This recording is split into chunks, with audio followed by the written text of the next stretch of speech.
Doctor صاحب میرا question یہ ہے کہ بعض اولیاء کرام کے نام کے ساتھ غوث، قطب، ابدال لکھا جاتا ہے، ان کا مطلب کس حیثیت سے یہ لقب ملتا ہے، ان کی ترتیب کیا ہے، ان میں بڑا کیا ہے اور یہ حیثیت ذرا معلوم؟ بالکل ٹھیک ہے، بالکل ٹھیک ہے، اچھا سوال ہے۔ ولی، لفظ ولی جس کی جمع اولیاء قرآن میں بیان ہے، الا ان اولیاء اللہ لا خوف علیہم ولا ہم یحزنون۔ اولیاء کے جب ولی مانا ہے تو مانا مددگار، دوست، پیارا۔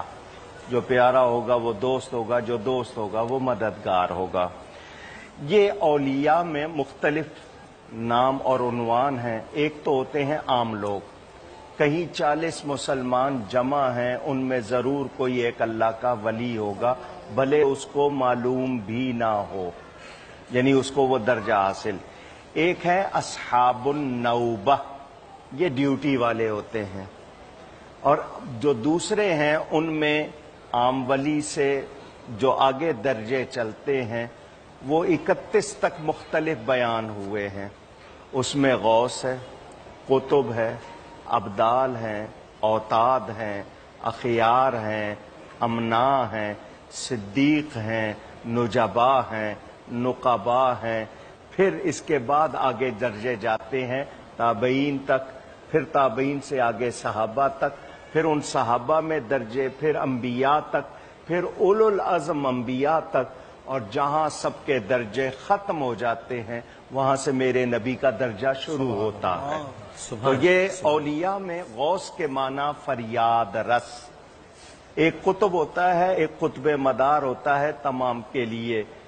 مشکات شریف میں احادیث موجود ہیں، دیگر میں غوث فریاد رس، جو فریاد سنے اور آپ کی ہیلپ کرے۔ آپ استغاثہ کرتے ہیں تو استغاثہ جس کی بارگاہ میں پیش کیا جاتا ہے اس کو غوث کہتے ہیں۔ حقیقی طور پر تمام کمال رکھنے والا اللہ تعالی ہے، اللہ ہی نے یہ ولی بنائے ہیں۔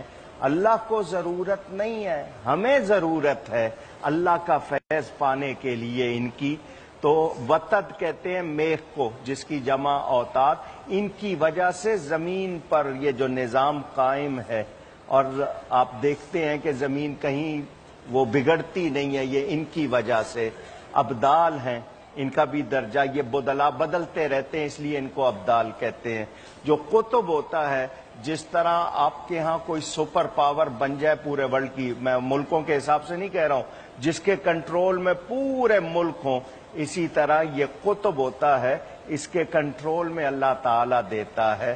بارشیں ان کی برکت سے ہوتی ہیں، بلائیں ان کی برکت سے ٹلتی ہیں، اور یہ اللہ کی طرف سے ہمارے لیے نعمت ہے، ہم پر مہربانی ہے۔ آپ قریب کچھ کہنا چاہ رہے تھے مجھے؟ جزاکم اللہ ڈاکٹر صاحب۔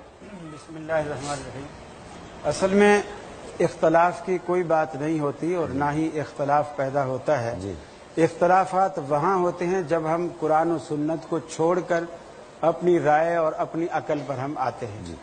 قرآن و سنت کی نصوص میں جتنے درجے بتائے گئے ہیں اس میں 4 درجے جو قرآن و سنت سے ثابت ہیں، الذین انعم اللہ علیہم من النبیین والصدیقین والشہداء والصالحین۔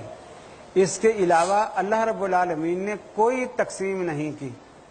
اسی طرح نبی مکرم صلی اللہ علیہ وسلم نے بھی اپنی امت میں سے اولیاء اللہ کی، صالحین کی کوئی تقسیم نہیں کی، یہ کتب کے درجے پر ہے، یہ غوث کے درجے پر ہے، یہ فلاں کے درجے پر ہے۔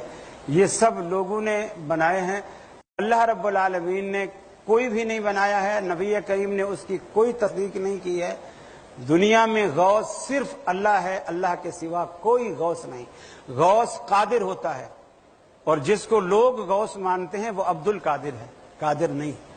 بس اتنی سی بات۔ یہ ان کا موقف ختم ہوئی بات، اور وہ بھی ان کا یہ صرف ان کا موقف ہے، وہ بھی ان کا موقع نہیں ہے، ٹھیک ختم، یہی ختم ہو گئی جی، بات ختم۔